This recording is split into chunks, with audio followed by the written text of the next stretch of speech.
Hi world, it's the 29th of March 2022. It's about 6:30 in the evening UK time.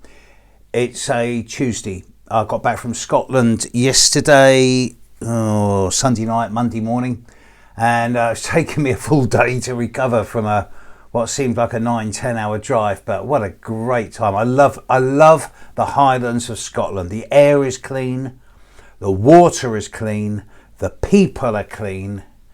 And there's only 3 million people in a country that's 2/3 the size of England. Once you're off of Glasgow and Scotland, there's nobody there. And because there's nobody there, the community that is there is really, really strong. If I could live anywhere, it'd be there.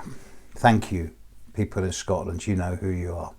Now, as I come back, we've got this big Jupiter-Neptune conjunction coming up. It's going to be now in about a week and a half's time. It's getting closer and closer. Jupiter's now about 2.5 degrees away from Neptune and getting closer every single day. But also, right now, we have the Mars-Saturn, Venus-Saturn conjunction. Venus and Mars have been flirting with each other consistently now for the last 3 or 4 weeks. Venus is now beginning to pull away as Mars slows down. So the Venus-Mars conjunction's only got a few more days to run, and then it's going to be over. The gap between them will be more than 5 degrees. But there's one last hurrah going on right now. Venus conjuncted Saturn over the last couple of days at 21 degrees Aquarius. Venus is now at 22, moving on. Saturn is still at 21 degrees Aquarius. Mars is now at 17, pushing 18 degrees of Aquarius. So Mars is going to be landing on top of Saturn over the next 1 week.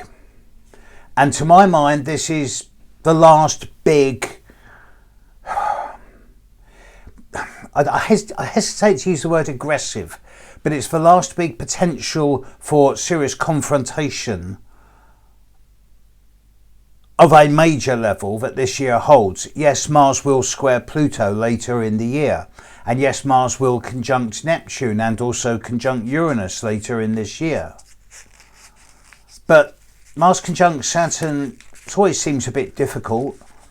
And it's you have to think about the capacity of Mars for being warlike and aggressive and confrontational, accident prone and clumsy, although it also has the capacity to be assertive, projective, power-filled and individualistic. Saturn in Aquarius being hit by Mars, I don't see it as a particularly bad place for Saturn. It tends to try and want to structure the future, to bring boundaries into our dreams and wishes for the future, which is very good considering the number of different peace talks that are attempting to go on in the world. But with Mars there might just be that last little bit of bloodthirstiness, or that last sort of dagger slipping between the ribs when no one is watching, just in the next few days. Now, individually, this is going to be impacting on people born, I don't know, around February the 10th,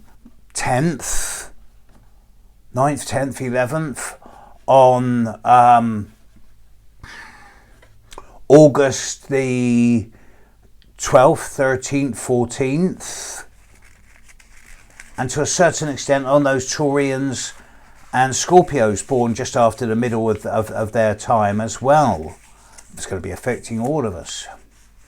It's a fascinating time. Jupiter conjunct Neptune, Mars conjunct Saturn, the Sun is conjuncting Chiron, the Moon's in early Pisces. Every planet in the sky, bar Uranus, is within 72 degrees of each other. Sun, Moon, Mercury, Venus, Mars, Jupiter, Saturn, Chiron, Neptune, Pluto.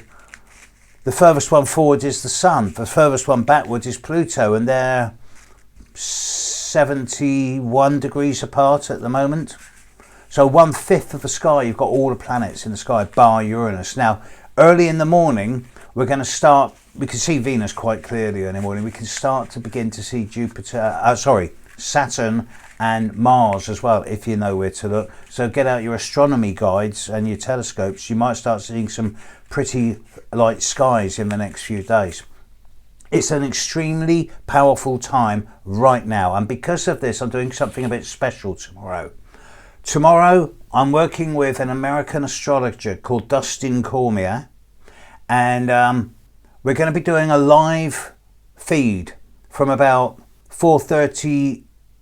We're starting about 4 p.m. UK time, 11 a.m. EST. He's Canadian. He's hosting it on his channel, and we're going to be doing it on Zoom, but streaming it live on YouTube at the same time, if we can get the technology to work, and we think we've got it cracked.